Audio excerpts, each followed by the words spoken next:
Chapter 6. Cole's clothes felt damp and stiff when he picked them up from where he'd left them on the shoreline. As he struggled to put them on, he chuckled. He couldn't quit thinking about the Circle Justice meetings. He still remembered how surprised the group had been when he called his dad a liar. Every eye in the group had focused on his father, who turned red and stammered angrily. "We have devoted our lives to Cole. All you care about is you," Cole interrupted. "Look how you're dressed. Nobody else here is—" "That's not true," protested his father. He grabbed Cole's arm roughly, but then let go. He glared at Cole and pointed the feather in his face. "You control your mouth, son, or you'll what?" Cole taunted. "Beat me?" Cole's father jumped to his feet. "I don't beat you, and you know that." His face flushed red. "I've given you swats when you deserved them." The keeper stepped forward into the center of the circle and held up her hand, but Cole ignored her. "You're still lying," he shouted. "You're usually too drunk to know your own name." Cole knew these words guaranteed him a terrible beating the next time he was alone, but still he taunted his father with a smirk. He didn't plan on there being any next time. The first chance he had, he would run away. Again, the keeper held up her hand for order, but Cole's father raised his voice even louder. "I've given you every—" Nathaniel Blackwood reached up and pulled Cole's father forcefully back to his seat. The keeper stepped forward and held her hand out for the feather. "Please," she said firmly. The gentle calm had left her voice and face. Her chin was rigid. Embarrassed, Cole's father surrendered the feather. The keeper turned and spoke to the whole circle. "We must respect the feather. This symbolizes respect for others and respect for ourselves." As if handling a priceless gem, the keeper handed the feather carefully to Cole. "Now you may speak." Cole tried to be calm, but his voice shook and his face felt hot. "We aren't supposed to lie when we hold the feather, but my dad just lied. My parents don't have the time of day for me. I'm just in their way, especially since they split up. I bet my dad can't even tell you when my birthday is." Cole grabbed a deep breath to control himself. He turned to his mother and placed the feather in her lap. "Mom, tell them how Dad beats on me when he's drunk." Cole's mother dusted imaginary specks off her dress, then picked up the feather hesitantly. She opened her mouth to speak, but a quick glance at her husband brought a frightened look to her eyes. She quickly passed the feather on to Garvey without saying anything. Garvey held the feather and pursed his lips with a troubled stare. "I don't know how life gets so mixed up," he began. "Some juvenile delinquents become our most successful citizens, while others crowd our prisons. What's the difference?" He paused. "Cole has will and courage, but he also has ugly anger. So what do we do with him? Do any of us know what caused that anger? And what if those same events had happened to each of us? How would we have reacted?" He paused for an uncomfortably long moment. A muted murmur rippled around the circle. "Seriously," Garvey said, turning first to Peter, then to Cole. "I don't know how to heal emotional and physical damage. Scars run deep." Garvey stared intently at Cole's father, who sat unflinching. "I do know this. Cole isn't the only problem here tonight. He is only a symptom of a family and a community that has somehow broken down. If we can't find a solution, we all fail. We all share the guilt, and we all pay a terrible price." Nobody had anything more to say until the feather reached Peter's lawyer. The woman faced Cole directly. "We don't know all the reasons for Cole's anger, but we do know he's out of control. Any solution found by this circle must protect society and make Cole totally responsible for his actions." She handed the feather to Peter's mother. Peter's mother also turned to look straight at Cole. "Because of you, I have a son now who—" Her voice broke. "I have a son who has speech and coordination problems. He wakes up at night screaming with nightmares. 5 years, 10 years, even 100 years of jail can't change that. But never again should any parent have to worry about this happening to their child. Not sending you to jail would be a huge mistake. Cole sat tight-lipped. The jail talk was getting old. If he was going to end up in jail anyway, he might as well have gone through normal justice and avoided all this circle baloney. Suddenly he wanted out of this place. If only there weren't a guard waiting in the hallway. Cole slouched low in his chair as the feather passed on to Peter. Peter gripped the feather with a tight fist and looked down at his lap. When a full minute had passed, the keeper walked around and placed her hand gently on his shoulder. Peter, would you like to tell us what you think would make things better again? Peter bit at his lip before speaking in a struggling, slurred voice. I think someone should smash Cole's head against the sidewalk so he knows how it feels. Uneasy glances followed Peter's comment. Even the keeper's voice sounded tense as she took the feather gently from Peter's hand and returned to her place in the circle.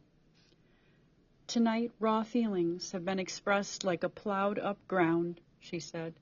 But that's when you plant seeds. We now understand better the struggle we face and share the desire to find a solution. Let's stand and hold hands again. 3 hours after it began, the keeper closed the healing circle with a prayer. Cole stood but refused to hold his parents' hands. He folded his arms defiantly across his chest, causing a break in the circle. On his left stood a liar who had beat him numb, and on his right stood a dressed-up puppet, afraid of her own shadow. Cole would not let them hold his hands and feel how sweaty they were. He would not let them pretend they loved him, especially his dad. If the keeper noticed Cole's actions, she did not show it. When the prayer was finished, Cole's parents and their lawyer immediately began putting on their coats to leave. Cole's guard entered the room and took hold of Cole's elbow, motioning toward the door. Cole jerked his arm free. I can walk by myself. With one swift movement, the guard pulled handcuffs from his belt and clipped Cole's wrists behind his back. Others from the circle turned to watch. What's that for? Cole asked loudly. You had your choice, the guard said. Before they could leave, Garvey walked up. You're not buying into all this circle stuff, are you, champ? Cole sneered at Garvey. So now you read minds, huh? Garvey shook his head. Actions speak louder than words. Whose side are you on, anyway? Cole said. Cole's father, standing nearby, overheard Cole's remark. Son, this isn't about choosing sides. This is about learning responsibility. Before Cole could answer, Garvey said, Yes, Mr. Matthews, this is about responsibility. By the way, when is your son's birthday? Cole's father gulped a quick breath, and his face grew flushed. Well, birthdays have never been a very big thing around our house, he stammered. I think it's the beginning of July sometime. Quickly, he turned and left. Did you hear him lie tonight when he was holding the feather? Cole asked Garvey. He wasn't the only one, Garvey said, heading for the door. Thinking about the Circle Justice meetings brought Cole's anger alive once more. If Garvey or Edwin or anybody else showed their ugly faces on the island now, they better watch out. Cole swatted at the persistent mosquitoes and studied the bay. His only mistake in trying to escape had been forgetting about the incoming tide. Next time, he would wait until the tide flowed outward. He would use the current to help carry him away from this armpit place. Cole walked over to the small, clear stream flowing out from the trees at the head of the bay. The canopy of trees, vines, deadfall, and undergrowth formed a wall of dark green vegetation that would have been hard to crawl through. How did the spirit bear move like a ghost through such tangled forest? Cole knelt on the slippery rocks and drank until the chalky dryness left his mouth. Hunger gnawed at his stomach, but he ignored it. If he had to, he'd eat raw fish or grass. He'd eat anything if it helped get him off this island. Returning to the ashes, Cole noticed faint smoke curling up from one mound. He dug carefully with a stick until he found hot coals, then scrounged dry twigs from under the tree branches. Steady blowing soon coaxed a weak flame to life. This time he would leave with his body warm and his belly full of food. Heavy dark clouds crowded the far horizon, but clear sky overhead let the sun bathe the ground with warmth. Cole leaned his head back to soak in the sunshine. Garvey had said this area had tons of rain. What did he know, living in Minnesota? There had been a few light showers yesterday and during the night, but now the weather was great. For the next few hours, Cole sat on the shore and studied the tide. Once the breeze ruffled the tree branches behind him, and Cole spun around, expecting the spirit bear again. He saw only a couple of big gray birds hopping among the branches. He snickered at how jumpy he was. What was he afraid of? The spirit bear wouldn't show itself now that it knew a human was around. It was the one that should be scared. Cole discovered that high tide occurred midday and began flowing out of the bay within an hour. He knew that tides repeated themselves every 12 hours, which meant that the next receding tide would be late tonight, then another this time tomorrow. Reluctantly, Cole admitted it would be best to leave tomorrow. He didn't want to swim at night. He almost wished he could be here to see the faces of Garvey and Edwin when they returned and found him gone and everything burned to the ground. His dad's reaction would be even better. "What are you going to do, Dad?" Cole asked aloud, as if his dad were sitting beside him on the rocks. "Who are you going to sue? Who are you going to hit?"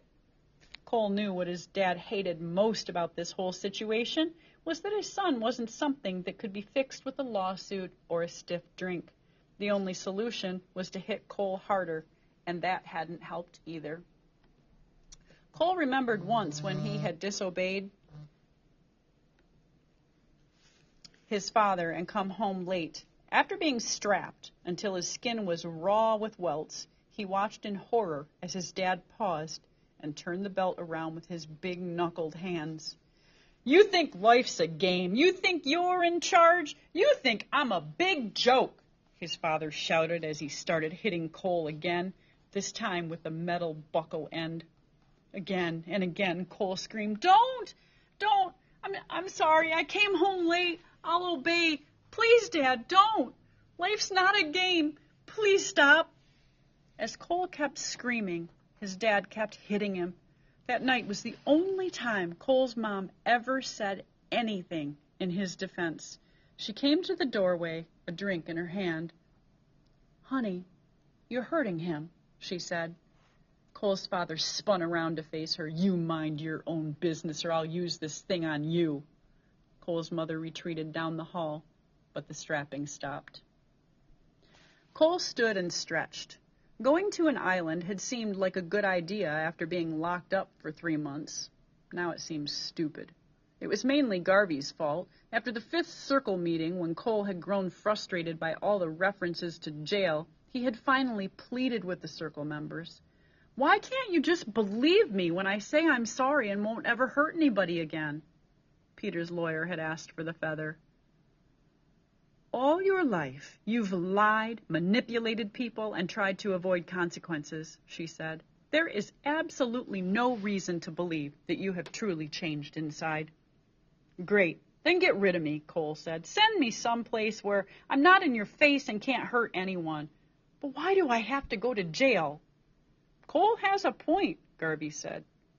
"Maybe there is some place other than a prison." "Any place he goes, there will be people he could assault," Peter's mother said. "It's not like we can ship Cole to the Arctic Circle." Garvey's face came alive with a thought, and he asked for the feather again. "I'm a native Tlingit," he said. "I was raised in southeast Alaska. It is possible I could make arrangements to have Cole banished to a remote island on the Inland Passage. This is something First Nation people have done for hundreds of years. Cole could undergo a vision quest of sorts, an extended time alone to face himself and to face the angry spirits inside of him." "Would anybody be with him?" asked the keeper. "No," Garvey shook his head. Occasionally, an elder would check on him. What makes banishment work is the extreme isolation. It allows the offender to spend a long period free of all friends, drugs, alcohol, and all influences that have gotten them into trouble. It's a time to think. For how long? Asked Judge Tanner, his voice edged with skepticism. Perhaps a year? Peter's mother motioned for the feather. Okay, let's say Cole is sentenced to some island for a year. What happens after a year if he hasn't changed? Would he go free to hurt someone else's child? Garvey shook his head. Banishment isn't a sentence. It's simply a time for Cole to walk his talk. We tell him to give more than lip service to the idea of change, but what chance does he have to prove anything if he's locked up? Sentencing would be delayed until the end of Cole's banishment. Then the same circle could reevaluate him and decide whether he has walked his talk and whether a sentence is still necessary. What do you think of this idea? The keeper asked Cole. Cole shrugged. I've spent lots of time outside. It's not like I couldn't take care of myself. He turned to Garvey. But could I still end up going to jail after spending a whole year on some island? That would be totally up to you, Garvey said. You keep asking for a chance to prove you've changed. If you have nothing to worry about. Cole tried not to show it, but he was plenty worried. Suddenly, everybody seemed to motion for the feather at once. Rapidly, the feather worked its way around the circle. The air bristled with comments and questions, and by the time the keeper finished her closing prayer that night, everyone had agreed that Garvey should explore to see whether the plan might actually work. After the meeting, Garvey motioned Cole aside. You do know that banishment is much harder than any jail cell, don't you? He said. Then what's the point? Cole asked. If you go to jail, I won't bet a nickel on your future. So what's so hard about living on some island for a while? Garvey smiled knowingly. Go ahead and try it. Try manipulating a storm or lying to your hunger. Try cheating the cold.